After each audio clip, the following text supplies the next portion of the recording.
కాలం పాటు మనం నలిగిపోయాం, వైఫల్యాలు చూసాం, గుండాలని ఫ్యాక్షన్ రాజకీయాలను తట్టుకుని ఇక్కడ దాకా వచ్చాం. ఈ మధ్యన పక్క రాష్ట్రంలో అక్కడ ఒక పార్టీ పెట్టి విజయం సాధించి ముఖ్యమంత్రి అవ్వగానే మన ఆంధ్రప్రదేశ్లో చాలామంది మీరు కూడా అలా చేసి ఉండాల్సింది చెప్పి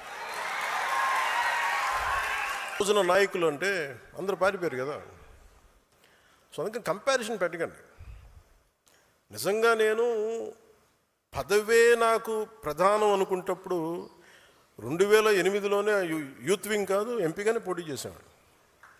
2014లో నేను ఎన్డీఏతో అలయన్స్లో ఉన్నప్పుడు నేను మల్కాజ్గిరి నుంచి ఎంపీగా పోటీ చేయాల్సి ఉంది.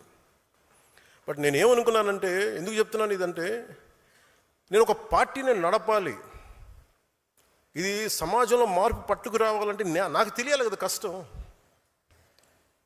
ఒక కమ్యూనిస్ట్ నాయకులను చూస్తే కింద క్షేత్రస్థాయిలోకి వెళ్ళారు, నలిగారు, దెబ్బలు తిన్నారు. ఒక కాంశీరాం దెబ్బలు తిన్నాడు, నలిగారు. ఒక పార్టీని నడపడం ఏదో కూర్చోబెట్టి ఎదిగేయటం వచ్చేయటం పదవిలో కూర్చోవటం కాదు. ఎలా నడపగలవు?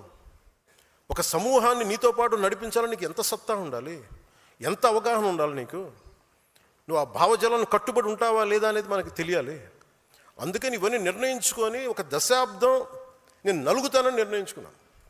అది 2007 నుంచి మొదలుపెట్టిన ప్రయాణం 2014-18 దాకా అలా నడుస్తూనే ఉన్నా, నలిగాను దశాబ్దం. ఆ తర్వాత 2019 చేశాను. ఎంత గెలుస్తానో తెలియదు, ఓడిపోతానో తెలియదు, బట్ అసలు ఐ వాంటెడ్ ఎక్స్పెరిమెంట్. చూద్దాం ఏం జరుగుద్దు. దెబ్బ తినకుండా ఏది రాదు. అదే 2024కి దాని గురించి మళ్ళీ వివరిస్తాను మీకు.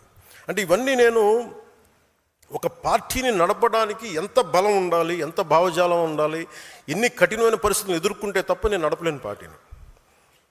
ఈ రోజున అందరూ నన్ను వదిలేసిన నేను పార్టీని చాలా ధైర్యంగా ముందుకు తీసుకెళ్ళగలను. ఆ ధైర్యం నాకు ఈ సుదీర్ఘ పుష్కరకాలం నాకు ప్రయాణం నాకు దేశంలో ఏ ఇతర రాజకీయ పార్టీతో పోల్చలేరు. జనసేన ఒక లెఫ్ట్ వింగ్ కాదు, రైట్ వింగ్ కాదు, అది వామపక్ష భావజాలం కాదు, లేదంటే దాన్ని ఒక రైట్ వింగ్ ఐడియాలజీ కాదు. రెండింటినీ ఉన్న మంచి ఆలోచనల్ని సమన్వయం చేస్తూ ఒక middle path committed ideology Janasena. నేను సిపిఎఫ్ అనే స్టార్ట్ చేసినప్పుడు ఒక భగత్ సింగ్ పెట్టుకున్నాను స్ఫూర్తిగా, చంద్రశేఖర్ ఆజాద్, సుభాష్ చంద్రబోస్, బాల్ గంగాధర్ తిలక్, ఝాన్సీ లక్ష్మీబాయి వంటి యోధులు స్ఫూర్తితో పాటు, పోరాట యోధుల స్ఫూర్తితో పాటు గాంధీజీ గారిను, ఒక నాని పాల్కీవాలా, లోక్నాయక్ జయప్రకాష్ నారాయణ్, అలాంటి సంఘ సంస్కర్తల ఆలోచనలు, నాయకుల ఆలోచనలు, స్వామి వివేకానంద, నారాయణ గురు లాంటి మహనీయులు వారి ఆలోచనలు, ఇలా అనేక అంశాలని సమన్వయం చేసి నిర్మించబడింది పార్టీ జనసేన.